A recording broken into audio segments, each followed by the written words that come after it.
रामकृष्ण हरी सर्वांना. तर आपण काल ओवी क्रमांक 120 पर्यंत ज्ञानेश्वरीचं पठण केलं होतं. आज आपण त्याच्या पुढे 30 ओव्यांचं पठण करूया.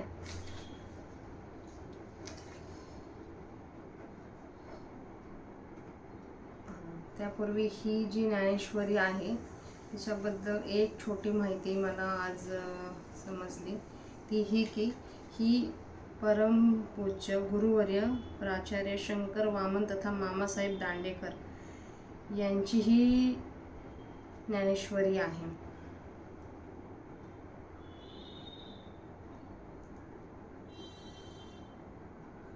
यांचा जन्म 1818 ते निर्वाण 1890.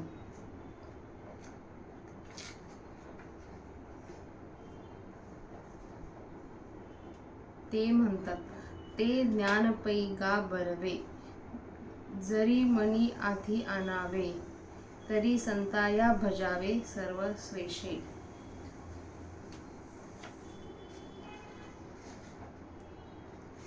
आतापर्यंत जेव्हा मी प्रयत्न करते, ज्यावेळेस आमच्या एरियामध्ये सप्ताह म्हणजेच पारायण चालू असतात, त्यावेळेस मी कीर्तनाला जाण्याचा आवर्जून प्रयत्न करत असते. बहुतेक कीर्तनांमध्ये कीर्तनकार महाराजांना एकच गोष्ट सांगायची असतात, म्हणजे असं तरी मला तरी वाटतं. पहिलं तुम्ही संतांना भजावे, म्हणजे संतांचे भजन करा. जर तुम्ही संतांचे भजन केले तर तुम्हाला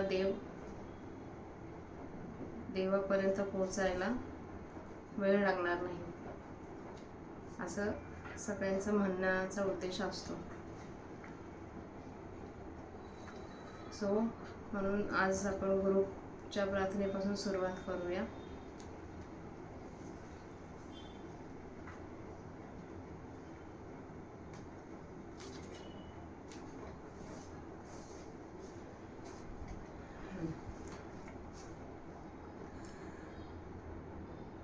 ओम गुरु ब्रह्मा गुरुर्विष्णू गुरुर्देव महेश्वरा, गुरु साक्षात् परब्रह्म तस्मै श्री गुरवे नमः.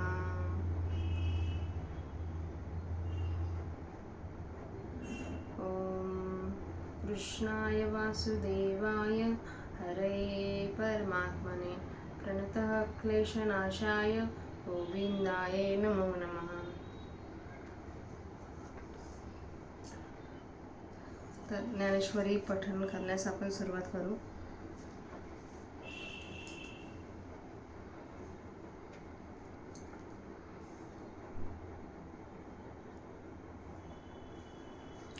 ऐनेषु च सर्वेषु यथा भावमवस्थिताः भीष्ममेवाभिरक्षन्तु भवन्तः सर्व एव हि. मग पुनरपि काय बोले, सकळ सैनिकाती म्हणिताले, आता दळभार आपुलाले सरसे करा. जयाजिया औक्षहणी तेने तिया आरणी, वर्गन कवन कवनी महराथिया.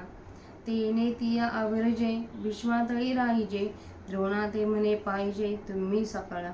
हाची एक रक्षावा मी तैसा हा देखावा, येणे दळभारू आघवा साचू आमचा. तस्य संजय नयन हर्ष पुरुरुद्ध पितामहा, सिंहनाद विनोदोच्चै शंख दद्मो प्रतापवान. या राजाची या बोला, सेनापती संतोषला, मग तेने केला सिंहनादू. तो गाज तसे अद्भुत दोन्ही सैन्य अंतू, प्रतिध्वनी न समाधू उपजत असे. तयाची तुलगा असावे वीरवृत्तीचे निथावे, दिव्य शंख भीष्मदेवे आज पुरीला. ते दोन्ही नाद मिनले, तेथे त्रैलोक्य बधिरभूत झाले. जैसे आकाश कापडिले तुटोनिया, घडघडीत अंबर उचंबळत सागर. शोभले चराचर कापत असे. तेने महाघोष गजरे दुमिताती गिरकंदरे. तळदळा माझे रणुतरे आस्फुरले. ततः शंखाक्ष भैर्यच्च पनवानक गोमुखाः सहसैव्याभ्यहनन्त्य शब्दस्थूलमो भवातः. उदंड संख्य वाजते भयानक खाकाथे. महाप्रळया जेते धाकणासे. भेरी निशान मांदळ शंख काळा भोंगळ आणि भयासुर रणकोंहळा सुभटांचे. आवेशु भुजा त्राहाटीती वैसनले हाकादिती. जेत महामद भद्रजाती आवरतीना. तेथे बेडांची कवन मातू कांची आखेर फिटतू. जेने दचकला कृतांतू आंगनो हे. एकानुभाची प्राण गेले चांगांचे दात बैसले. बिरुंदाचे दादुले हिवंतात नाही. ऐसा अद्भुत तुरंब बाळू एकोणी ब्रह्मा व्याकुळू. देव म्हणती प्रलय काळू ओढवला आजी. ऐसा स्वर्गी मातू देखोनी तो आकांतू. तव पांडव दळांतू वर्तले काही. हो का निजसार विजयाचे की ते भांडार महातेजाचे. जेथे गरुडाची जावळीचे कांतले चारी. तथा शैवतर्यहरयुक्ते मनी संध्यन्दे स्थितो. माधवा पांडवच्छैव दिव्यो शंख प्रदान मत्वः. की पाखांचा मेरू जैसा रहवरू मिरवते तैसा. तेजे कोंदाटली या दिशा जयाचेने. जेत अश्व वाकू आपण वैकुंठीचा राणा जाण. तया रथाचे गुण काय वर्णू. ध्वजस्तंभावरी वानरू तो मूर्तिमंत शंखरू. सारथी शाळंधरू अर्जुनेसी. देखा नवल तया प्रभूचे अद्भुत प्रेम भक्तांचे. जे सारथ्य पारथाचे करीतू असे. पायी कुठाठीसे घातला आपण पुढा राहिला. तेने पांचजन आस्फुरला आवळल्याची. पांचजन्यम ऋषिकेशो देवदत्तं धनंजयो. कौंडं ददौन्मो महाशंख भीमा कर्म रुकोदराः. परितो महाघोषथोरू गाजत असे गैहरू. जैसा उदलय लोपी दिनकरू नक्षत्राते. तैसे तुरंब बाळू भवते कौरवदळी गाजत होते. ते हार्पणी नेणे खेळते गेल तेथ. तैसाची देख रे निनादे अति गहिरे. देवदत्ते धनुर्धरे आस्फुरिला. ते दोन्ही शब्द अचाट विनवले एकवट. तेथे ब्रह्मकटाह शतकट हो पाहत असे. तव भीमसेनु विसनला जैसे महाकाळू खवळला. तेने पौंड्र अस्फुरिला महाशंखू. अनंत विजयम राजा कुंतीपुत्र युधिष्ठिराः. नकुलास देवच्छ सुघोषमणी पुष्पभो. तो महाप्रलय जलधरू जैसा घडघडीला गैहरू. तव अनंत विजय युधिष्ठिरू आस्फुरित असे.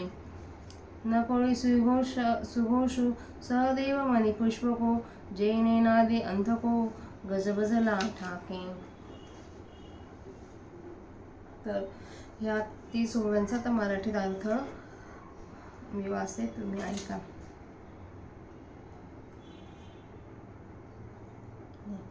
विवाहाच्या प्रवेशद्वारात आपापल्या नेमलेल्या ठिकाणी उभे राहून आपण सर्वांनी मिळून भीष्माचे सर्व बाजूने रक्षण करावे. मग पुन्हा काय म्हणाला ते ऐका. तो सर्व सेनापतींना म्हणाला, आता आपापले सैन्य समुदाय सज्ज करा. ज्यांच्या ज्या औक्षाणी आल्या असतील त्यांना त्या औक्षाणी युद्धभूमीवर कोणत्या महारथाकडे विभागून द्यावयाच्या त्या द्याव्यात. त्या महारथांनी त्या औक्षणीला आपल्या हुकमतीत ठेवावे आणि भीष्मांच्या आज्ञेत राहावे.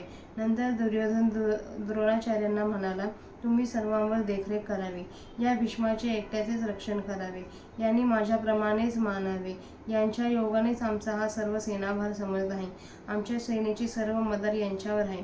या दुर्योधनाच्या बोलण्याने संतुष्ट होऊन त्या दुर्योधनाला हर्षोत्पन्न करणारा कुरुकुलातील वृद्ध पितामह प्रतापी भीष्माचार्य सिंहनादाप्रमाणे मोठी गर्जना करून शंख वाजविता झाला.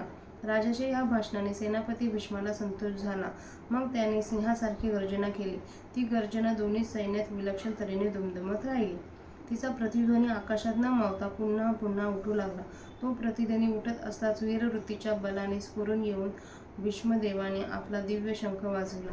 ते दोन्ही आवाज मिळाले तेव्हा त्रैलोक्याच्या कानठळ्या बसल्या. त्यावेळी जणू काय आकाशच तुटून पडते की काय असे वाटले. त्यामुळे आकाश घडाडले, सागर उसळला आणि स्थावर व जंगम जग गांगारून कापू लागले. त्या मोठ्या आवाजाच्या नादाने डोंगरातील दऱ्या दणाणून राहिल्या. इतक्यात त्या सैन्यात रणवाद्ये सुरू झाली. त्यानंतर शंख, नगारे, ढोल, मृदुंग आणि कर्णे ही सर्व वाद्ये एकदम वाजविण्यात आली.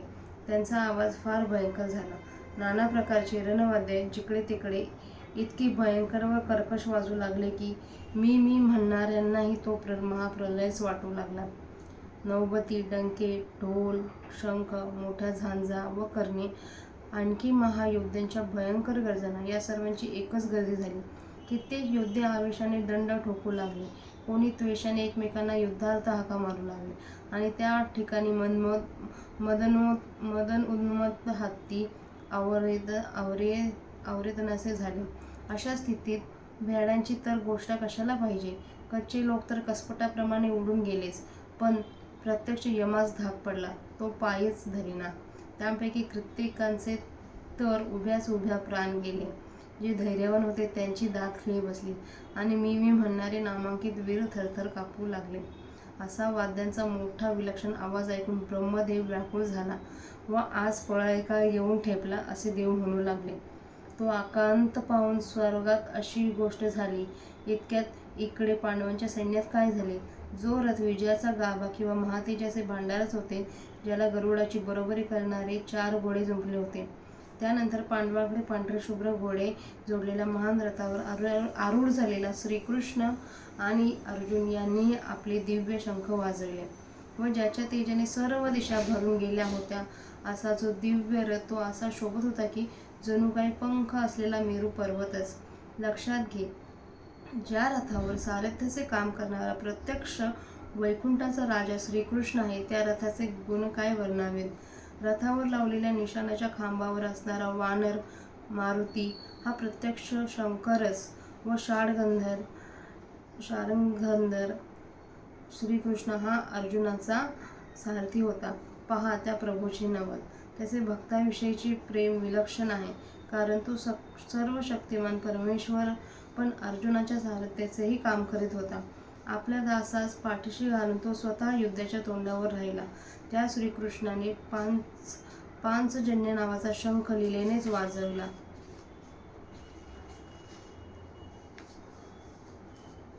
भगवान श्रीकृष्णाने पांचजन्य शंख, अर्जुनाने देवदत्त व अचाटकर्मा भीमसेनाने पौंड्र नावाचा महान शंख वाजविला. परंतु त्याचा तो भयंकर आवाज गंभीरपणाने घुमत राहिला. ज्याप्रमाणे उगवलेला सूर्य नक्षत्रांना लोपवून टाकतो, त्याचप्रमाणे कौरवांच्या सैन्यात जिकडे तिकडे दुमदुमणारा जो वाद्यांचा कल्लोळ त्या शंखाच्या महानादाने कोणीकडे लोपून गेला ते काही कळेना. त्याचप्रमाणे पहा, नंतर त्या अर्जुनाने अत्यंत गंभीर आवाजाने देवदत्त नावाचा आपला शंख वाजविला. ते दोन्ही अचाट आवाज जेव्हा एकत्र मिळाले तेव्हा हे सर्व ब्रह्मांड शतचूर्ण होते की काय असे वाटू लागले. इतक्यात खवळलेल्या कृतांताप्रमाणे आवेश चढलेल्या भीमाने आपला पौंड्र नावाचा मोठा शंख वाजवला. असं किती सुंदर लिहिलंय ना, अंगावर काटे येत आहेत. कुंतीपुत्र राजा युधिष्ठिराने अनंत विजय, नकुलाने सुघोष आणि सहदेवाने मणिपुष्पक. त्याचा आवाज कल्पांताच्या वेळच्या मेघगर्जनेप्रमाणे अतिगंभीर असा मोठा झाला. इतक्यात धर्मराजाने अनंत विजय नावाचा शंख वाजवला. नकुलाने सुघोष आणि सहदेवाने मणिपुष्पक या नावांचे शंख वाजवले. त्या आवाजानेही काळ गडबडून गेला. अशा प्रकारे आजच्या 30 ओव्यांचा मराठीत अर्थ वाचून झालेला आहे. तरी श्रोत्यांना माझी विनंती आहे, कुठे काही चुकलं असेल तर क्षमा करा. थँक्यू सर्वांना. रामकृष्ण हरी.